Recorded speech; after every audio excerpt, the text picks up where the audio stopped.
Right then, some England player ratings from Le Crunch. I'm Tim and this is Egg Chasers. Give the video a thumbs up, hit subscribe.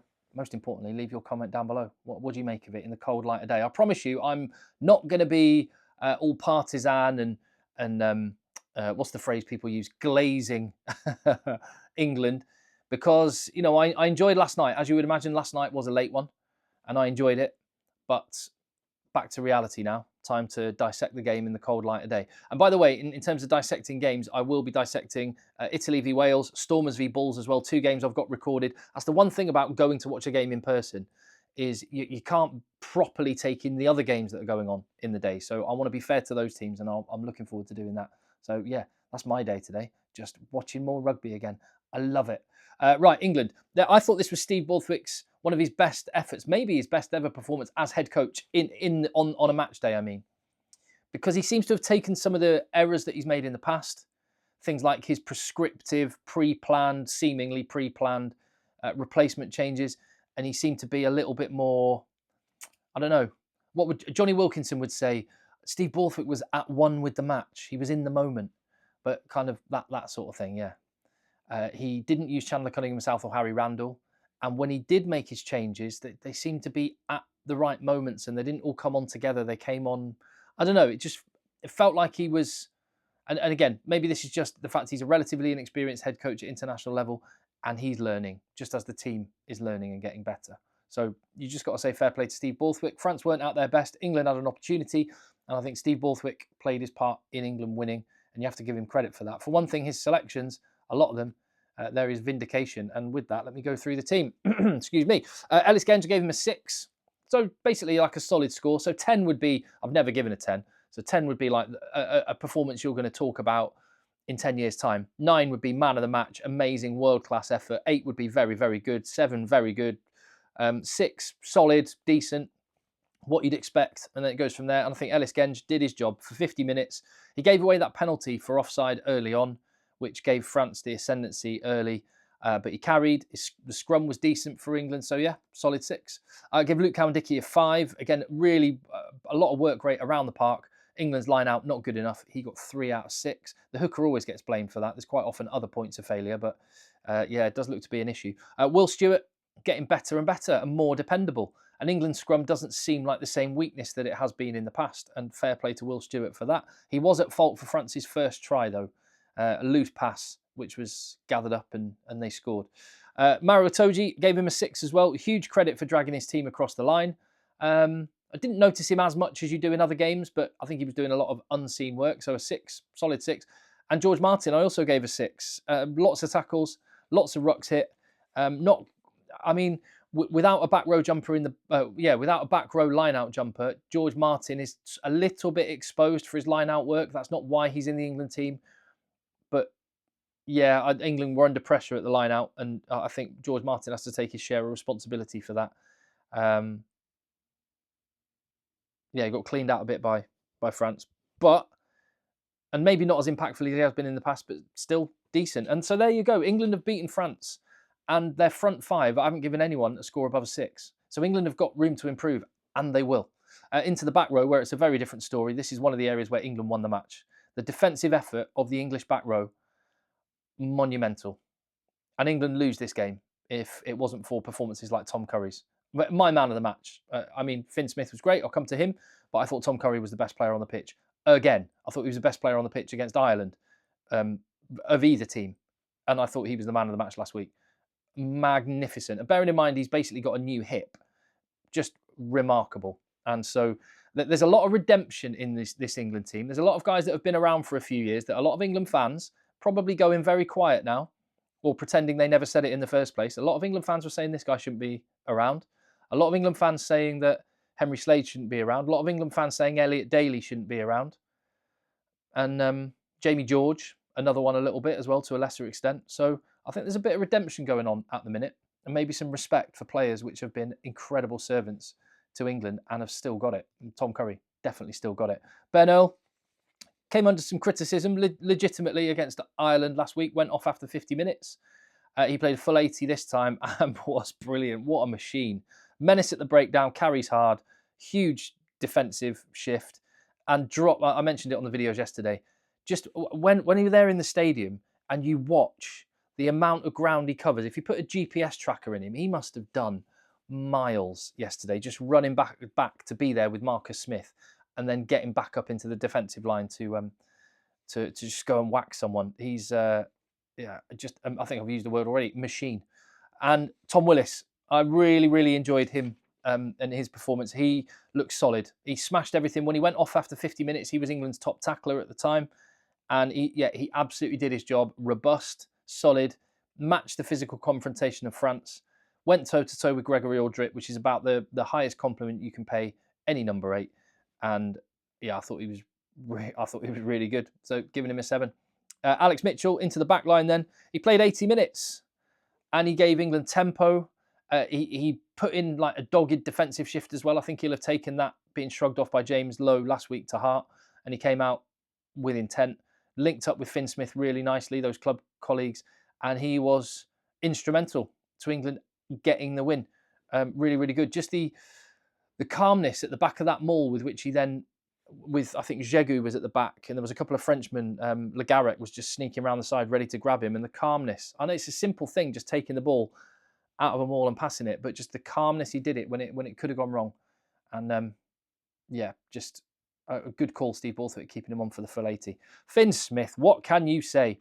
Well, it seemed almost when Finn Smith started taking the goal kicks and Marcus Smith handed the goal kicking responsibility to Finn Smith, did that not feel a little bit symbolic? I think a lot's going to be made. This is going to be the narrative, or who starts for 10? Is Marcus Smith now done as England fly half? That's not how it works. Partly because you need multiple players in a position, but also partly because you need different people for different roles in a team.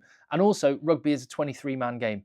And whoever ends up on the bench, potentially Marcus Smith might be England's most valuable player in the number 23 jersey. It isn't all about who's starting and your second choice if you're on the bench. Look at South Africa, back-to-back World Cup winners, quite often finish with their strongest players on the pitch because the most points are scored at the end of games.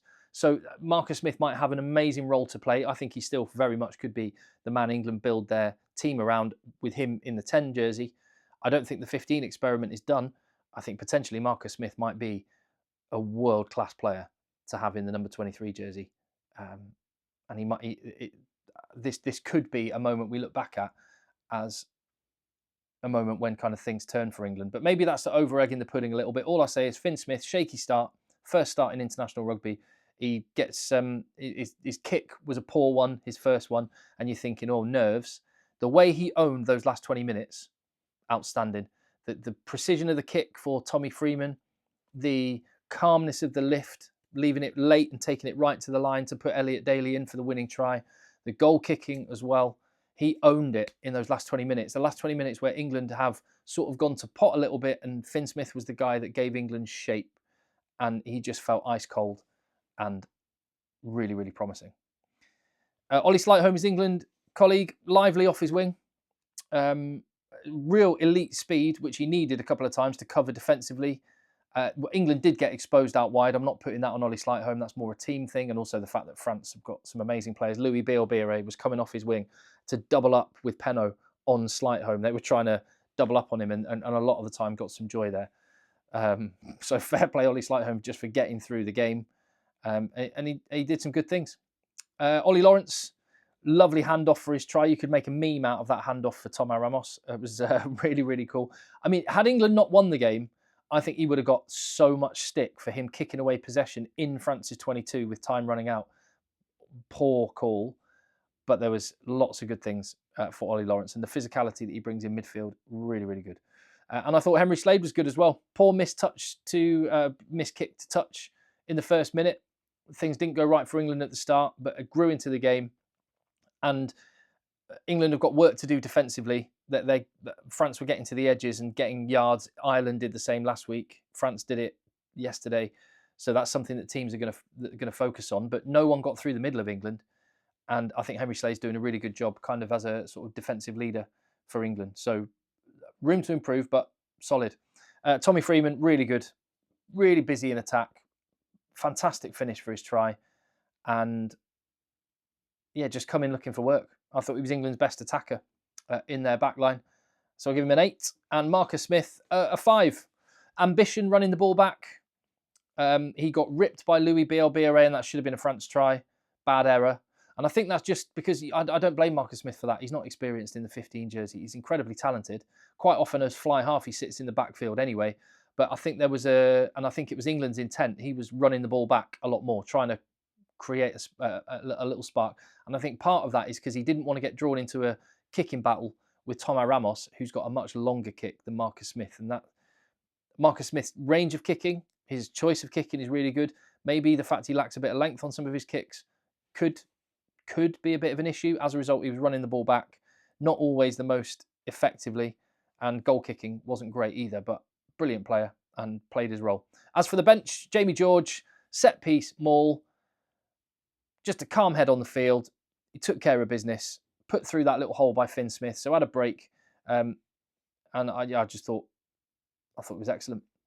Finn Baxter, likewise, absolutely took Georges-Henri Colombe to the cleaners at scrum time. I mean, he got a penalty against him in his first scrum when Antonio was on, and then I couldn't believe that Galtier took Antonio off. You've just won a scrum penalty. Antonio's just taken this new scrummager, Finn Baxter, to the cleaners, and you're taking Antonio off, and you're putting Georges-Henri Colombe on. And I spoke in the week about my thoughts on Georges-Henri Colombe. Brilliant player, terrible scrummager, and Finn Baxter absolutely mullered him, and then took his try very well. Joe Hayes did a great job, held the scrum up, solid, all you'd want. Ollie Chessum went above and beyond. He sorted the line out, and it was very competitive, and he managed to just do what he needed, carried hard, smashed a load of rucks, made a big difference. Lions bolter, by the way, Ollie Chessum. Chandler Cunningham himself didn't come on. Good call, Steve Borthwick. Ben Curry did, and his work rate was absolutely massive. England reverted to the 3 open side flankers, went after France's breakdown, and it was that breakdown pressure that led to that Ben Earl penalty, I think it was, right near the end of the game, which was diffused France's attack and got England back on the front foot and able to win it. So again, good call, Steve Borthwick. Good call, Steve Borthwick, not putting Harry Randall on. Good call, Steve Borthwick, having the experience of Elliot Daly on the bench, a guy who's come under so much stick from England fans, many of whom didn't want him in the team or in the squad.